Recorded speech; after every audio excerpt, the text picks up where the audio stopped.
आपल्या म्युच्युअल फंडच्या पोर्टफोलिओमध्ये US fund सुद्धा असले पाहिजे का? तर ना तुम्हाला एक डेटा पॉईंट सांगतो. करंट इयरमध्ये इंडियन मार्केटने 6 to 8% पर्यंतच रिटर्न्स डिलिव्हर केलेले आहेत. पण त्याच वेळेला यूएस मार्केटमध्ये 18 to 20% पर्यंत रिटर्न्स डिलिव्हर केले. याचाच अर्थ काय?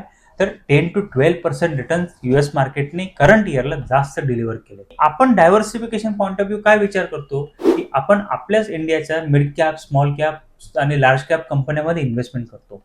पण आपल्याला जर ग्लोबल डायव्हर्सिफिकेशन पाहिजे असेल तर आपण बाहेरचे फंड सुद्धा आपल्या पोर्टफोलिओमध्ये ऍड करू शकतो. फेसबुक, ऍपल, मेटा सारखे बऱ्याचशा कंपन्या आज जगावरती राज्य करतात. सो ते सुद्धा आपल्या पोर्टफोलिओमध्ये ह्या पद्धतीने समाविष्ट होऊ शकतात. प्रत्येक वर्षाला डॉलरचा रेट हा रुपीज समोर वरवरच जात चाललाय.